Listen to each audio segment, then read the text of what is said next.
Hello guys, welcome back to our channel. এই ভিডিওতে সুন্দর থাম্বনেলটি বানাবো। এই ভিডিওটি মনোযোগ সহকারে স্কিপ না করে শেষ পর্যন্ত দেখতে হবে। তুমিও খুবই সহজে মোবাইল দিয়ে এই থাম্বনেলটি বানাবো কিন্তু পিকচার ল্যাব অ্যাপস দিয়ে। পিকচার ল্যাব অ্যাপসটি কিন্তু প্লে স্টোরে তোমরা পেয়ে যাবে। তো থাম্বনেলটি বানানোর জন্য একটি সাইজ সেট করে নেবো। তারপর প্রথমে প্লাসে চলে যাবো। প্লাসে গিয়ে একটা রাউন্ড শেপ নিয়ে নেবো।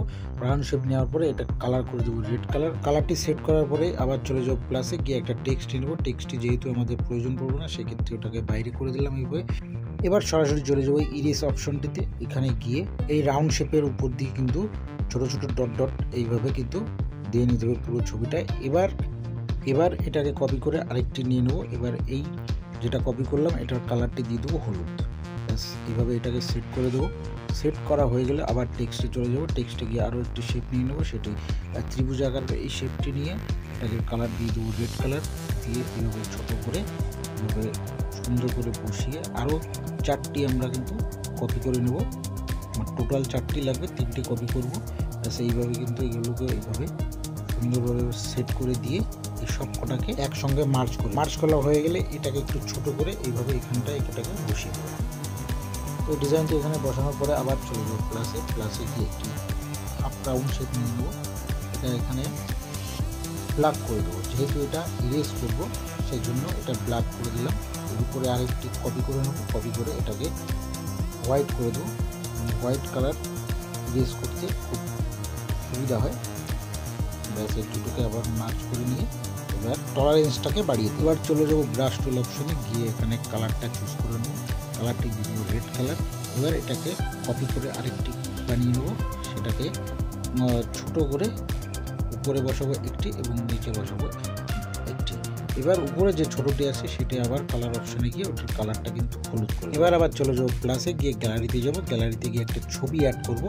ছবিটি ক্রপ করে রাউন্ড শেপ আকারে নিয়ে নেবো। এবার এই ছবিটির কালারটা একটু অ্যাডজাস্ট করে নেবো। তার জন্য চলে যাবো কালার ফিল্টারে গিয়ে এখানে ব্রাইটনেসটাকে একটু বাড়িয়ে নেবো। এইভাবে এটাকে ছোট করে বসিয়ে এবার আবার চলে যাবো প্লাস অপশনে গিয়ে এখানে রাউন্ড শেপের একটা হোয়াইট কালার শেপ নেব। নিয়ে এইভাবে ছবিটাকে উপর করে দিয়ে এভাবে সুন্দরভাবে সেট করে বসিয়ে দিয়ে দুটোকে কিন্তু একসঙ্গে মার্চ করা হয়ে গেলে এইভাবে এখানে এটাকে বসিয়ে দেবো। এটাকে একটু আগিয়ে দিই। এবার আবার চলে যাব প্লাস অপশনে। এখানে গিয়ে একটা টেক্সট লিখে নেব। টেক্সটটি লেখা হয়ে গেলে এটার একটা ফন্ট সিলেক্ট করে নেবো। তার জন্য এবি ফন্ট অপশনে চলে যাব। ফন্ট এখানে একটি চুজ করে নেব। চুজ করা হয়ে গেলে একটু ছোট করে একটু ব্যাকগ্রাউন্ড সিলেক্ট করে নেব। ব্যাকগ্রাউন্ড সিলেক্ট করার পরে ব্ল্যাক করে দিয়ে বটম পেডিং এবং রাউন্ড শেপ করে নেব।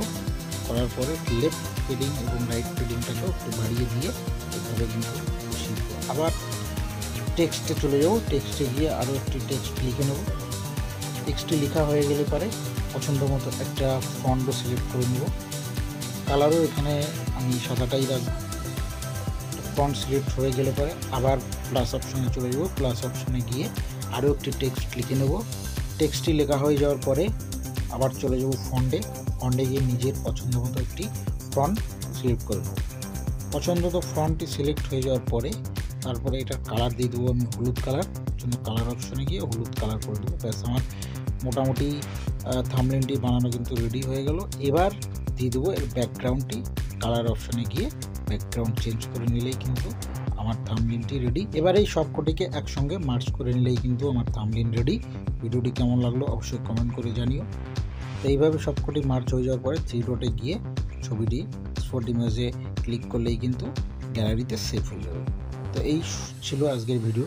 দেখা হচ্ছে নেক্সট আরও একটা সুন্দর ভিডিও নিয়ে।